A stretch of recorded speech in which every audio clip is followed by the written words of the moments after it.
Can you guys hear me? You could comment if you can hear me, please. This is actually my first time doing one of these live streams, and don't know how technologically gifted I am quite yet. Am I audible?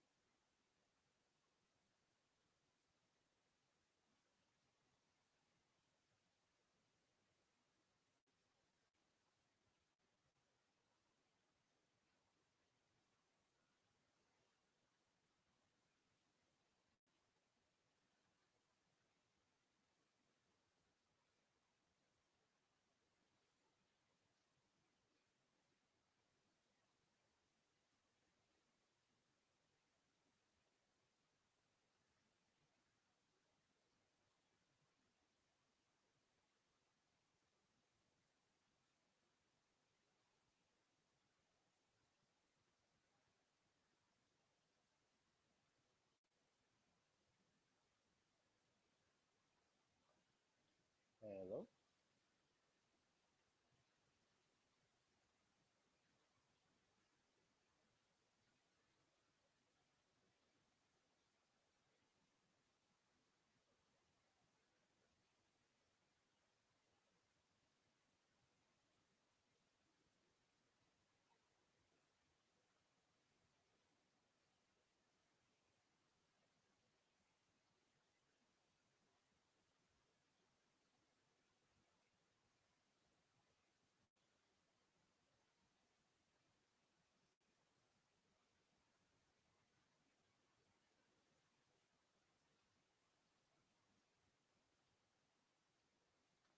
Hello?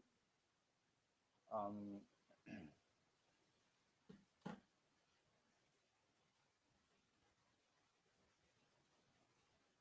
hello?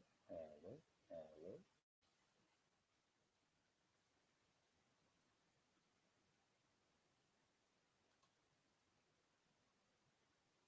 Hello?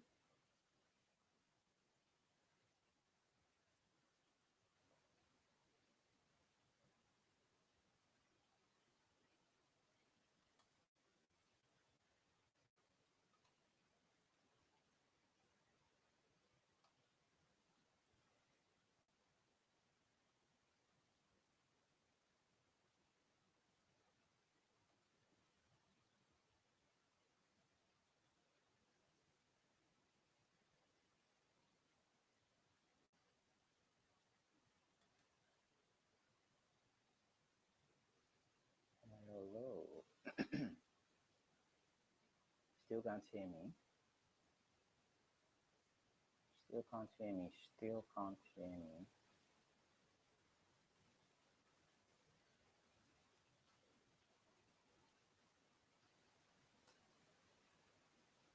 Hello? Just check.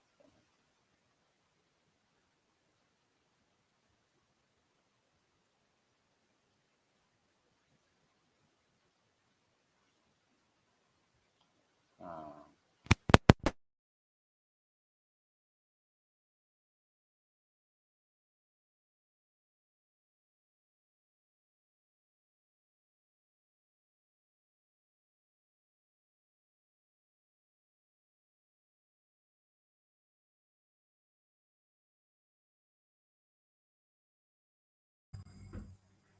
Hello?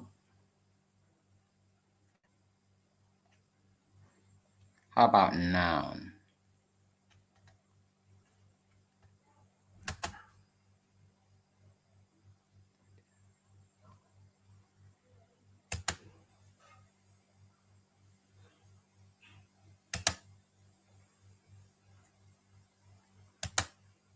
Hello? Hello? How about now?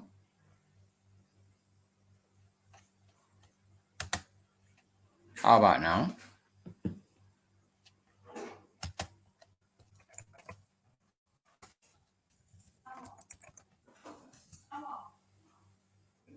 Hello?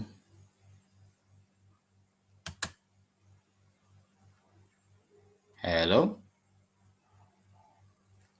Okay. You can hear me now. Great, fantastic. Fantastic. All right. All right. Better luck next time. Better luck next time. Fantastic. All right. All right. We'll just so we don't waste too much time. And when anyone can jump in when they jump in, and if not, the link would be there after the stream anyway, so people can come back and watch. Um, if you have any questions at any time, definitely let me know. Just type it in. I'll be reading the comments as I go along. If you have anything you want to remark on, yeah, just type it in. So yeah, it would still be a bit interactive as well.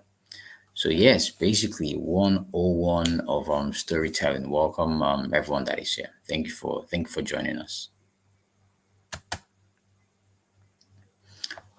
So yeah, to start with, I guess that what I want to ask is, what is storytelling? In a more basic sense, you would say, it's the process of weaving a narrative through a series of events. It generally has a beginning, a middle, and an end.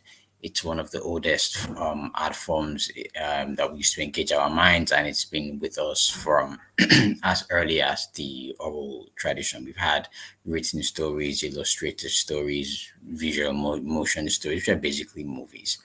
But I sort of want to rest on this a little bit.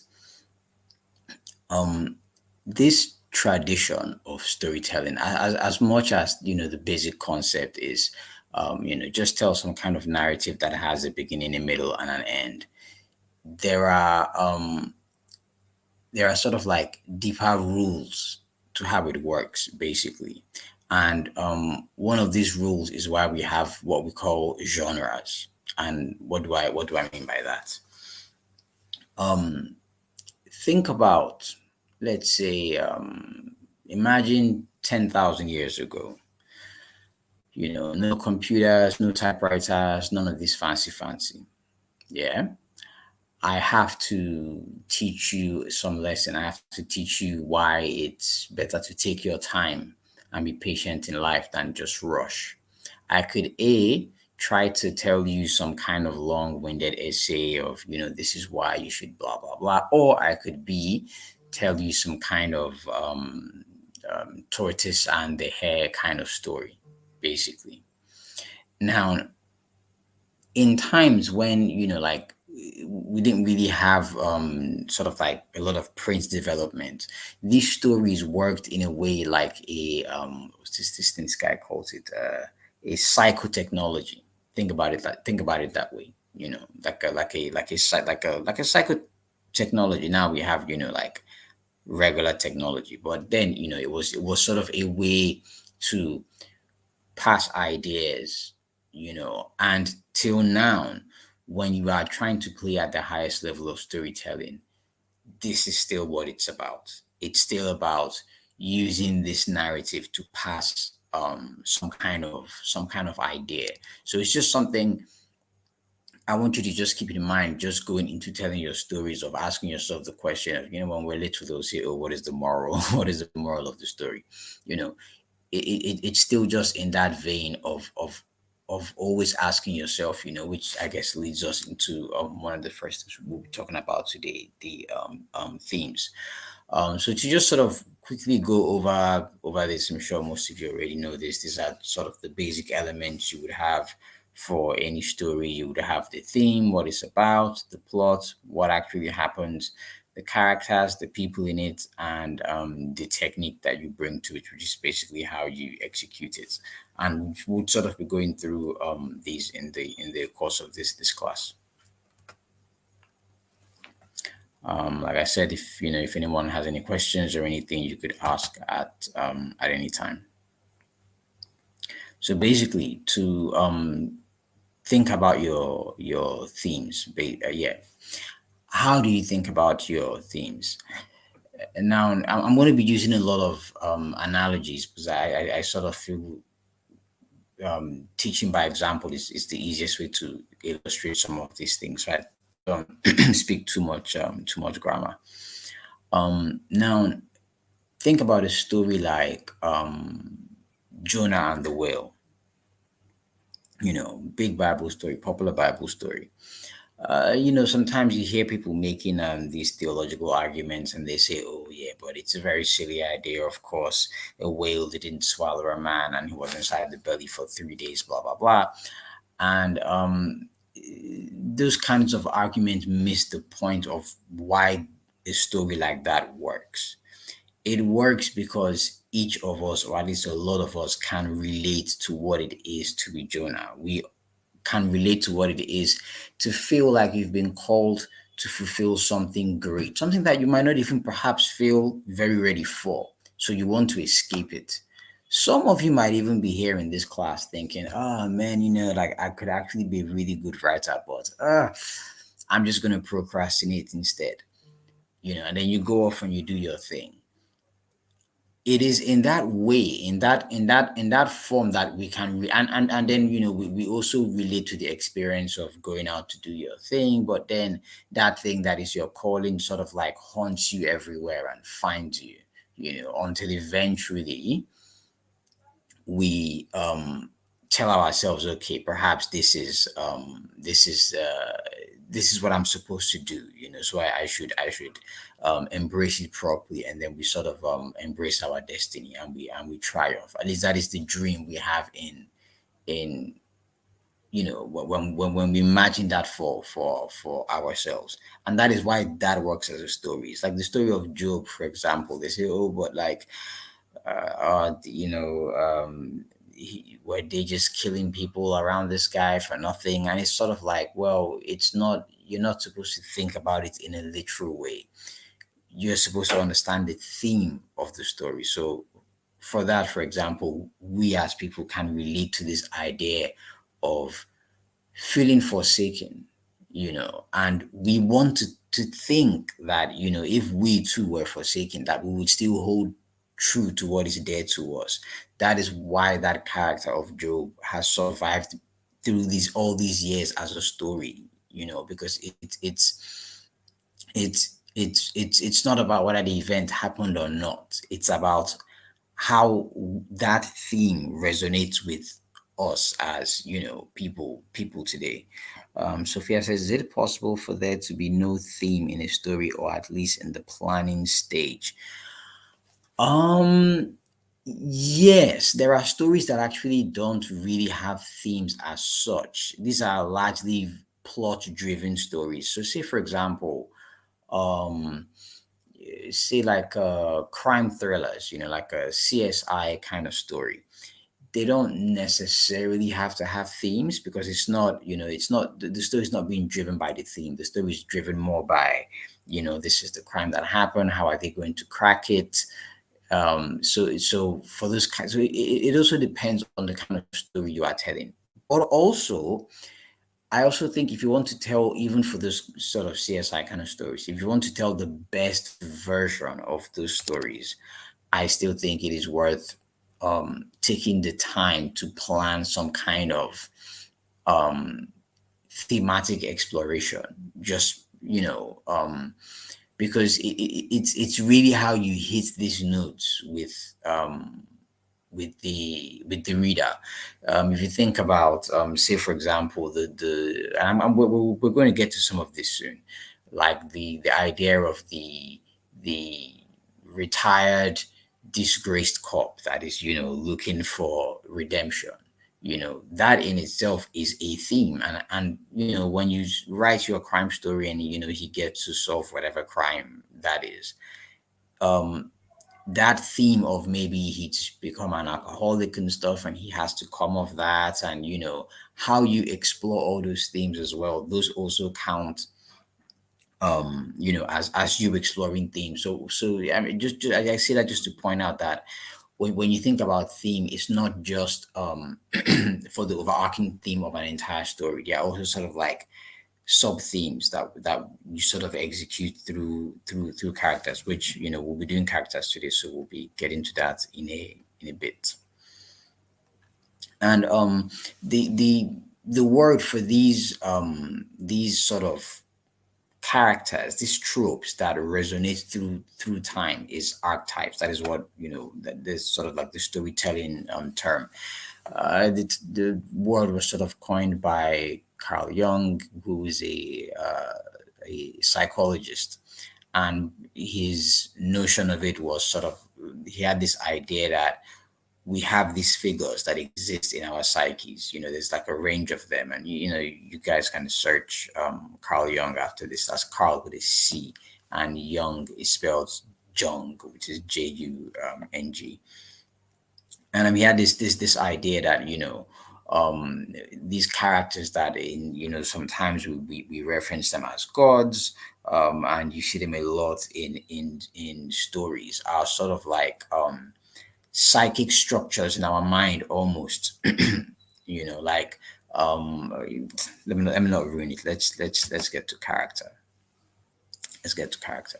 So yeah, so for your theme, one of the easiest things you can do to figure out where you want to go with your theme is to ask yourself, yes, storytelling can be done purely for entertainment. And I would say as well, if you can be entertaining enough, it definitely works. It definitely works. But but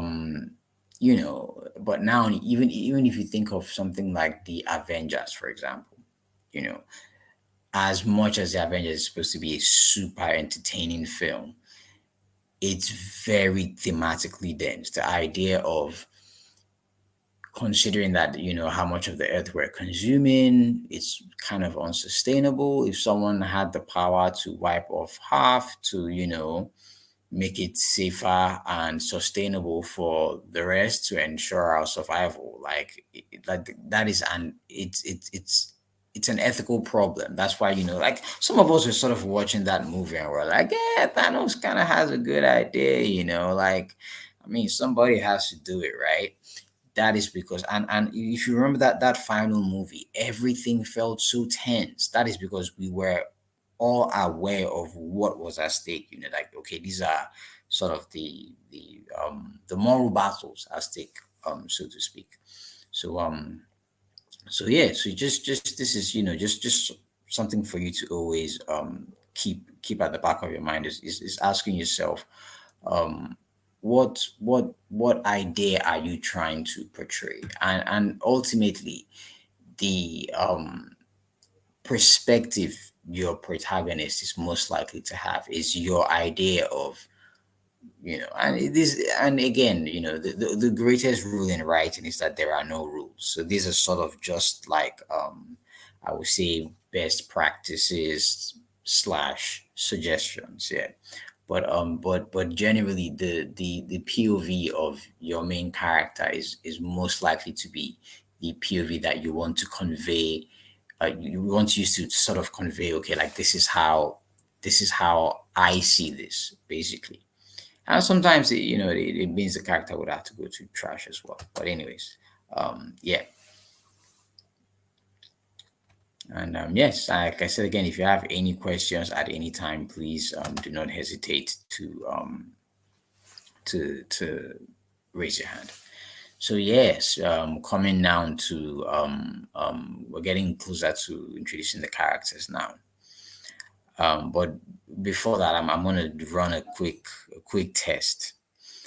Have you guys heard this story before? There is some character somewhere in some world, feels a little bit out of place, and then someone comes to him and either tells him he has to go on some kind of mission, and then he's not really sure, but then he has to go, and then he gets on this adventure, and he gets these friends, and then he finds like some kind of guide figure, and then eventually the guide goes away, and he has to face this great adversary, and after that, you know things sort of like return to normal, basically. Has anyone heard this story before?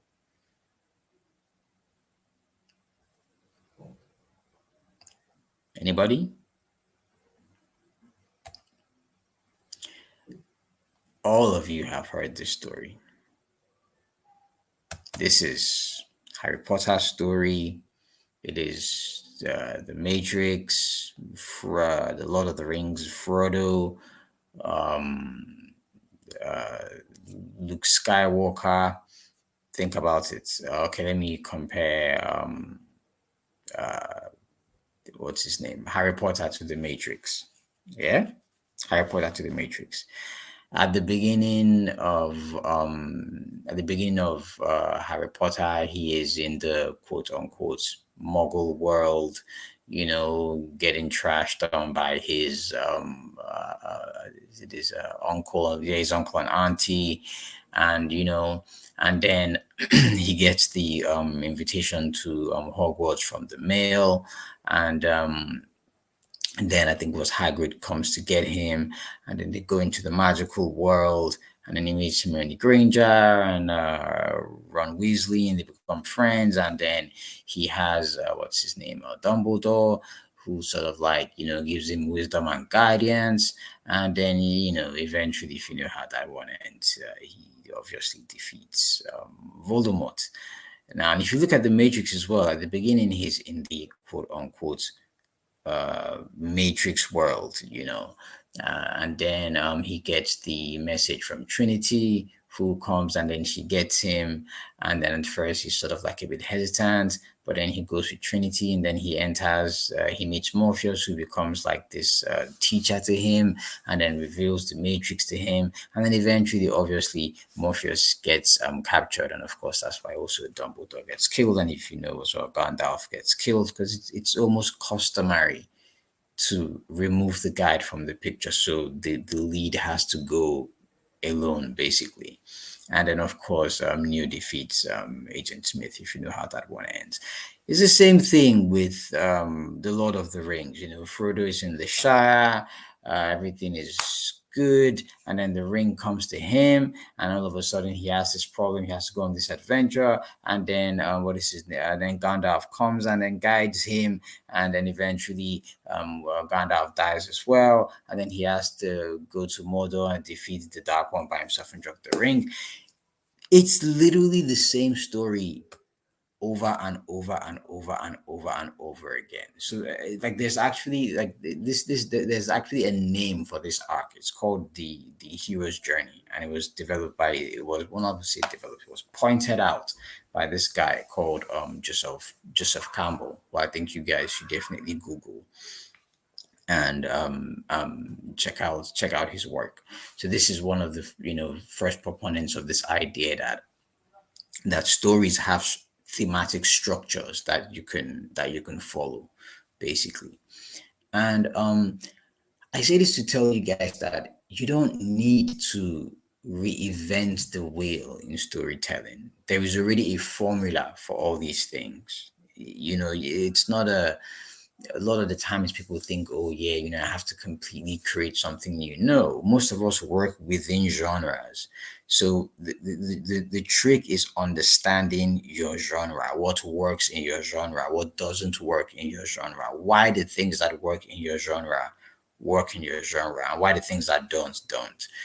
It's after you even understand these things that you can sort of move things around a little bit. If you think, and it's not difficult to think about, like you everybody has seen this movie. The guy meets the girl, the guy is trying to get the girl, then it's been a bit difficult, and then after that, the girl finally agrees, and then they start dating, and then there's a problem, and then they separate, and then just at the last minute, then they get back together, and then they live happily ever after. Everyone has seen this movie 1,000 times. It's a genre. It's where the term generic is from. It's a formula. What you have to be innovative about is how you execute this formula. So you can see, like, just using this slide, for example, you can see, let's say, Star Wars compared to Harry Potter. These are completely different executions of the same premise. You can watch the two and not even really catch on that you're experiencing the same story in the way you would watch Matrix and not even catch on.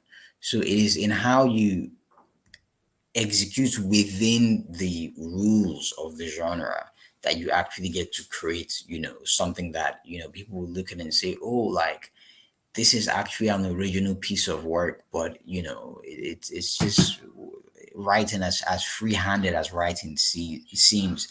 it exists. It's just like the way there are limited keys on a piano, you know. Like there is a limited range of sounds. It's the same with storytelling in a way. There is a limited amount of branches to of different genres, but within those branches, yeah, you could make proverbial magic happen. So for the genre that I tend to focus on a lot, which is more so on the sort of like high fantasy side, there has to be, and this is something we're going to go through when I actually start showing off the writing part. There's a lot of thinking about, where is this thing taking place, what kind of food do they eat in this space. These are things that if you were doing sort of literary fiction, for example, or historical fiction, you don't really, well, historical you have to worry a little bit, but like literary fiction you don't really have to worry so much. But yeah, this is just sort of some things to keep in mind if you were thinking more in, creating your own world basically. I don't want to go into this too much now because I'll be touching a lot more on it later, and I'm already late on all the time I said I was going to keep. So yes, moving into characters, something a bit more exciting. This is a sort of like a short list of some things, that is good to keep in mind when you're thinking about creating your characters: their physical attributes, their motivation, their relational attributes. I'm going to go through all these things one by one, by the way, so how to keep them consistent, how to keep them evolving, which sounds like a paradox, to keep them consistent and evolving at the same time. If there are any idiosyncrasies they're going to have that I fancy, if they have particular speech patterns you need to watch out for when you write them. Then this sense thing, do you want to give, the character a sort of a feel? Sometimes it's smell. Sometimes, there are characters that music is always playing when they're around, stuff like that. This, besides the main, is just to remind you that you also have to think about every other character besides the main. There's this, sometimes we're too fixated on the main character that we sort of forget that, every other character needs to also be sort of well rounded. Then also to think of your characters as multidimensional, to think of conflict within your characters, to think of time. So your character has to have a past, instead it's just like this character dropped out of nowhere. And all these things come together to create what we call character. So yes, let's go with the first one. Um, Physical attributes. One of my favorite ones, actually. People say, "Oh, don't judge a book by its cover." The reason people say this is because we always judge books by their cover. What this means is we have a way of projecting what we experience physically in a mental way. Like this example I decided to use, when they tell the story of Lucifer, Lucifer is sort of told to be this ex angel, beautiful voice, absolute like beautiful angel. But whenever they draw Lucifer, he has horns and bat wings where his dove wings used to be, and now he has a tail with a weird triangle at the end, and he has a pitchfork. That is because there is a need to have a sort of aesthetic consistency with what people imagine the nature of a thing is, and how they see the thing basically. So in books, for example, if you had your main character that you wanted to portray as brave, and you described them to be small framed, stood with a hunch, and didn't look up very much, what you've described is a shy physical appearance. Even if the character was acting brave, it would feel weird. It would be like watching someone in real life who had every body language of a shy person actually acting bold. It's just, it's just weird. It just doesn't work. So when you think about how you want your characters to look, always ask yourself, what how, um what what do I want my reader to glimpse from this character's personality just from their looks alone, and sometimes it's, like we see, say, if you read a lot of action books, for example, you see like people, when they want to describe this super old spy, they will say he has a scar, for example. That is a way of using a physical attribute to show that, oh, this guy must be badass, he has a scar over his eye. Maybe he was just sloppy. Actually, the guy without the sky is the bad guy who got away. But yeah, I'm sure you guys get the point. Um, then something else to think about: motivation. When people are following your characters, what they're really following is your character's motivation. Why does your character do the things they do? Why do they behave in the ways they do? The reader wants to be able to sort of predict the character, though still be surprised. But mainly they sort of want to be they need to know, like, I'll put it this way. If you've ever watched any of these vengeance flicks, like, let's say, like John Wick, for example, right? We know how John Wick is going to go. Like, John Wick is going to go from room to room, outside to outside, and he's going to shoot everybody. Like, I'm not even sure why they made the fourth one, right? But that expectation, we almost get a kick out of the character fulfilling those expectations. And these things come from, because we know the backstory, we know the motivation. So for all your characters, whenever you're doing like a character bible, always ask yourself, okay, for this character, what is their motivation in this story? This is what, it doesn't have to just be the main guy's side person, and yeah, the bad guy also has to have their own motivation, and even if you're doing a literary fiction kind of novel, why, just ask yourself, why are these characters doing all the things they do? A lot of the times these things are hinged to sort of internal things that they need to resolve, you know like, say, for example, um I don't know, like Beauty and the Beast, for example. The Beast has he's hung up on how he looks, and it makes him feel a type of way about the world. So, that is sort of like his internal conflict that makes him behave in the way he behaves. So when he is sort of like a jerk, you kind of like, you almost feel bad for him, that, oh, you think everybody hates you. That is because you understand his motivation. And if you didn't understand the motivation, you just be like, oh, you're just actually a jerk and nobody likes you. So yeah, that your actions shouldn't happen in vacuums. Your actions should have some kind of motivation pushing them. Relational attributes. This is probably my favorite thing about characters, and one of the most difficult to establish. Basically asking yourself the question of, how do your characters relate to each other? And what this really helps you to do is to build a lot of sub themes. So, say, for example, you could have, say, like, a Harry Potter style story, and there's like a Malfoy who's like an adversary, and you can have a sub theme that, okay, your protagonist is going to overcome this bully by showing him love and actually, yeah, helping him out. So you've established, okay, this is the relational attributes between these two.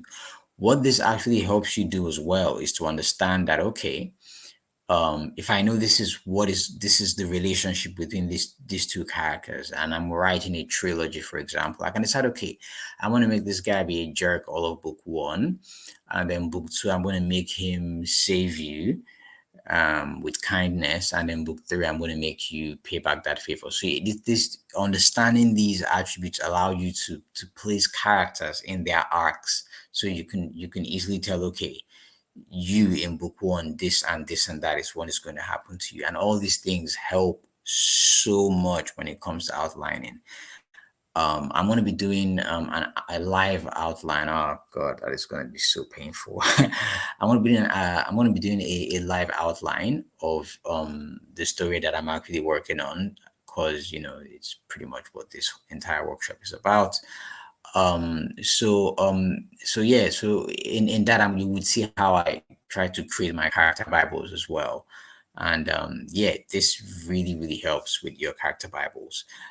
If you're looking to work with AI as well, I haven't said anything about that actually with this class, because I want to sort of address the basic storytelling first, and then in the next one we can sort of delve into how you can, some people say cheat with AI. But yes, this is really always really important to have figured out. Then, haha, the matter of consistency and evolution. We want it's sort of like, think about it this way. Think about it this way. The kind of person, let me use the Nigerian politics for example. Yeah, if it came out in the papers tomorrow that, let's say, I don't know, Peter Obi was, I don't know, having some wild party in some hotel or something, you know, and exactly the same thing came out about our, president on ground. The reason we would react differently to these things is because we would feel like, oh, like this is not consistent with how this guy behaves. But if you feel like, oh, this is consistent, you can also do this with a Barack and Donald experiment. It works pretty much the same. You'd be like, oh no, this guy, like we thought this guy was, So when you are plotting out your character arcs, and you're going to have these changes because your character has to grow. The character can grow, the character can actually regress. You reach stories where the characters fall into despair and turn evil and stuff. So that is also a choice as well. But just always keep in mind that the reader needs to see why the evolution happened. Like like it's not, we just don't want to see that, oh, this character used to be like this. And I think this is one of the problems a lot of viewers had with the last Game of Thrones. It sort of felt like, oh, the change with Khaleesi was a bit too sudden. Some people didn't mind the change as much actually, but yeah, there was sort of a lot of, oh, this was a bit too much of a hard turn. We didn't see this, we didn't see this badassness coming all of a sudden.